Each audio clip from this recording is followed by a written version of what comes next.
pero gracias a Dios por la invitación. Estaba pensando cuando el hermano me invitó al devocional y estaba leyendo un libro de 40 días para devocionales, para 40 madrugadas de oración. Y me llamó mucho la atención la expresión que uno de los escritores usó ahí y dice que uno de los mayores problemas que tenemos hoy en día y que hay que resolver es la bancarrota espiritual. Y yo me puse a pensar, ¿qué significa bancarrota espiritual? Y ustedes saben que bancarrota en los términos financieros es cuando ya no hay suficiente dinero para pagar las deudas.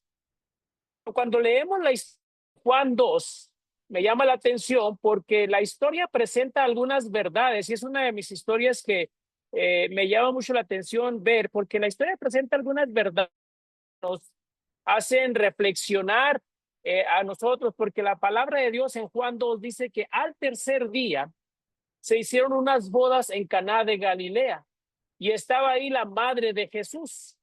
Y fueron también invitados a las bodas Jesús y sus discípulos. Y faltando el vino, la madre de Jesús le dijo, no tienen vino. Pero Jesús le dijo, ¿qué tienes conmigo, mujer? Aún no ha venido mi hora. Y su madre dijo a los que servían, haced todo lo que os dijere. Y estaban ahí 6 tinajas de piedra para agua, conforme al rito de la purificación de los judíos, en cada una de las cuales cabían 2 o 3 cántaros. Y Jesús les dijo, llenad esas tinajas de agua, y las llenaron hasta arriba. Y entonces le dijo, saquen ahora y llévenlo al maestresal.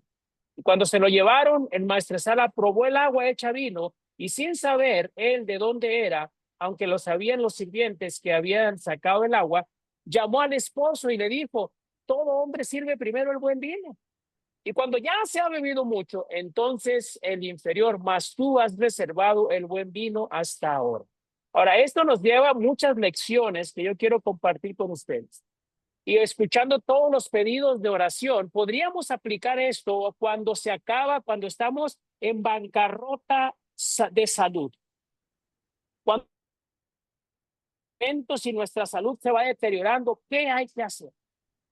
Y cuando vemos rápidamente la respuesta bíblica conforme a la historia que leímos, cuando se acabó todo, hay que ir a Jesús y pedir ayuda. Y muchos de nuestros casos de enfermedad o muchos de nuestros casos de familia, muchos de nuestros casos de relación entre esposos, entre hijos, muchos de ellos quizá no se resuelvan como nosotros pensábamos. Pero hay mucha gente orando y pidiendo y clamando, y aunque escucha por aquí algunos, ¿verdad? Que la persona quizá no esté consciente del clamor que hacen ustedes. Me llamó mucho la atención hace unos años un devocional que leí que decía, la oración es el permiso que Dios necesita para obrar en la vida de otros.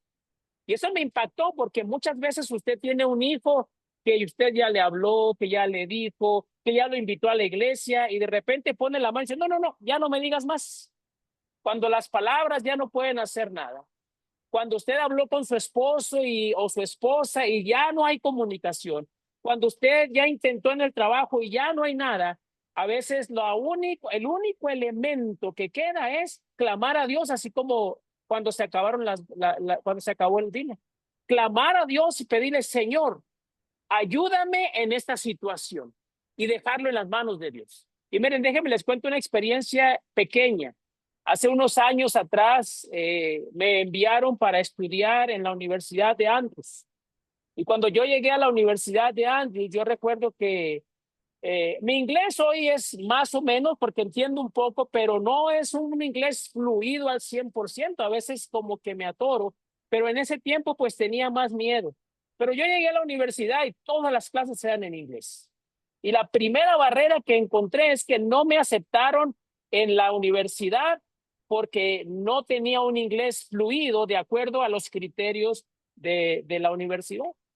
Así es que me mandaron a clases de inglés, terminé clases de inglés y no me querían aceptar porque decían que necesitaba más y los de la clase de inglés dijeron, pero ya no hay más, ya terminó todo. No tenemos un nivel superior para poder ayudar. Y entonces ese momento yo sentía que es como que se acabó el vino, se acabó la bendición, se acabó el gozo. Pero ocurrió algo que me llamó la atención y es que el director de la maestría en ese entonces me habló. Yo estaba orando porque decían que era una persona muy estricta, era una persona muy rígida, era una persona muy dura. Y siendo honestos, yo tenía miedo a hablar con él, sin conocerlo a fondo. Después lo conocí y me di cuenta que era diferente, pero tenía miedo porque dije, no, es que, ¿qué va a pasar? Y fui un día y él me dijo así a simple vista, siguiendo los criterios, no, no calificas, no puedes. Pero yo estaba orando y recuerdo que esa noche yo me fui a casa a orar y dije, Señor, pues tú me mandaste aquí y no puedo estudiar, no sé qué voy a hacer. Y otro día en la mañana, a las 5 de la mañana, me entró un correo electrónico que decía, venga a mi oficina para hablar. Y era el director del colegio. Y fui a la oficina y me dijo, toda la noche no podía dormir, estuve pensando cuando me acosté, algo me molestaba y me dijo, si le has dado la oportunidad a otros, ¿por qué no se la das a él? Y dijo él, el Señor me ha dicho que te dé la oportunidad, yo voy a hacer eso y si pasas, bueno, y si no, pues por lo menos intentamos. Y ahí yo fue donde entendí que muchas veces nosotros las palabras se acaban, nuestros recursos se acaban, pero cuando vamos a Dios, Dios siempre tiene un recurso que nosotros no pensábamos. Y en la historia que leímos, aunque Dios, que Jesús estaba ahí con sus discípulos, vamos a decirlo así, no estaba en funciones laborales, no estaba en términos para ir a hacer un trabajo, no estaba en términos de hacer milagros todavía. Sin embargo, cuando su madre le dice el poder que había en él, dijo, bueno, llenen esas vasijas. Y saben que nosotros hoy en día, al enfrentarnos a la etapa final de la historia de este mundo, es importante que nosotros evaluemos cómo están nuestras vasijas espirituales. ¿Cómo están? Porque ahí viene el centro de todo. De la espiritualidad que tengamos en el hogar, individualmente, se refleja nuestra relación con el esposo, con los hijos, en la iglesia, en el trabajo. Y déjenme les digo algo, yo soy bien consciente de que Dios obra en la vida de las personas y a veces el trabajo es lento y progresivo, no porque Dios no pueda, sino porque nosotros todavía no entendemos y nos resistimos un poco a lo que Dios quiere hacer. Pero si nos aferramos a Dios, Dios sigue obrando y trabajando en nuestra vida.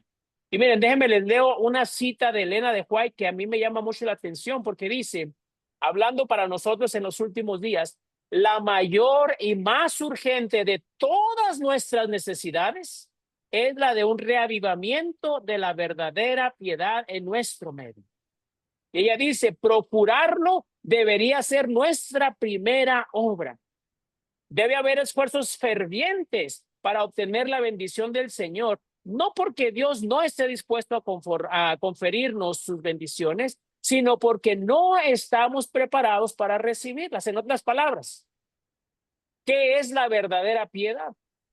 Y podríamos decir que en una esencia es una devoción sincera, profunda hacia Dios, que se manifiesta a través de un corazón sensible a su amor, un amor genuino por las cosas sagradas, una práctica fiel de la fe. Y en esa parte muchos de nosotros decimos, no, sí, yo cumplo, pero también la verdadera piedad implica no solo un conjunto de rituales o creencias, sino una transformación interna que se refleja en la vida cotidiana. Y aquí hay dos áreas importantes. En la primera, nosotros podríamos decir, aunque todavía nos falla, pero estamos ahí, que es la obediencia a Dios. Todos los que estamos aquí tratamos, luchamos, ayudamos, oramos.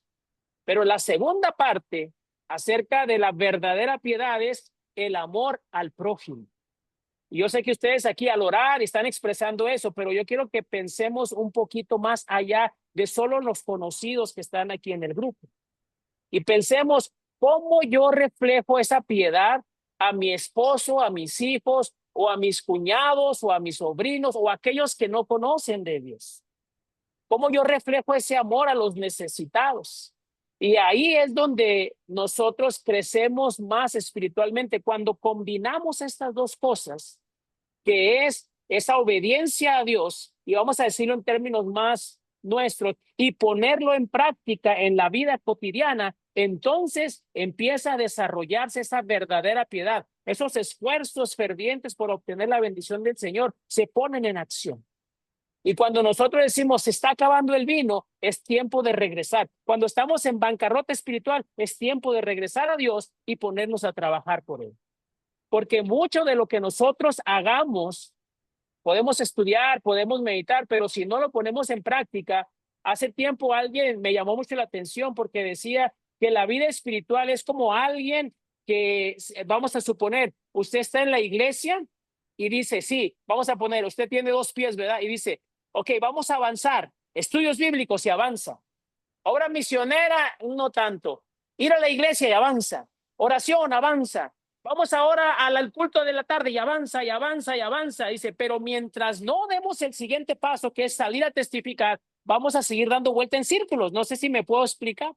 Porque cuando no estamos completamente en esto, la bancarrota espiritual llega. Ya no tenemos suficiente energía. Y miren que es interesante porque a veces con todo el conocimiento que tenemos, si no lo ponemos en práctica, empezamos a desanimarnos. Empezamos a decir, no, pues ya no tiene caso, la iglesia ha cambiado, no tiene caso ir cuando yo era. Y empezamos a desanimarnos y empezamos a entrar en una bancarrota espiritual. Pero cuando estamos trabajando en la obra de Dios, empezamos a ver la necesidad que tenemos primero nosotros de consagrarnos y después de traer a otros a los pies de Jesús. Y cuando vemos esta historia que se acaba el vino, aquí vemos las dos cosas, el conocimiento que tenía la madre de Jesús, pero se pone en práctica y el milagro ocurre. Y miren, ¿por qué es tan importante que nosotros desarrollemos esa piedad verdadera? Y Elena de White escribió, y les leo estas citas y concluyo, y dice ella, citando en un devocional, dice ella, tiempo de despertar, 31 de julio, y ella dice, y esto conociendo el tiempo, que es ya hora de levantarnos del sueño, porque ahora está más cerca nuestra salvación que cuando creímos. La noche está avanzada y se acerca el día. Y entonces nos hace una reflexión aquí, esto está tomado de Romanos 13, 11 y 12. Y dice, desechemos pues las obras de las tinieblas y vistámonos las armas de la luz.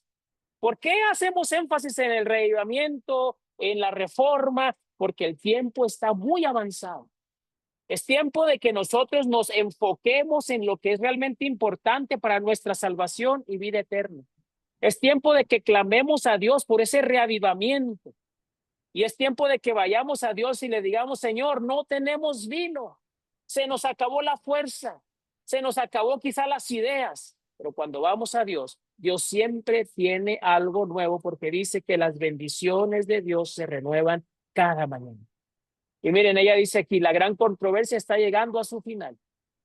Cada informe de calamidad que ocurre en el mar o en la tierra es un testimonio del hecho de que el fin de todas las cosas está por sobrevenir. Las guerras, los rumores de guerras, así lo declaran. Y el Señor viene. Y dice ella, oímos los pasos de un Dios que se acerca. Pero ¿qué pasa? Muchos estamos, como dice el versículo, dormidos. Y yo no sé si usted ha estado una vez dormido tan a gusto, tan rico, que está ahí, que dice, levántate, y uno escucha a la distancia, pero dice, ahí está tan rico el sueño. Pues por eso hace este llamado. Hermanos, es tiempo de levantarnos. Ya el tiempo está muy cerca.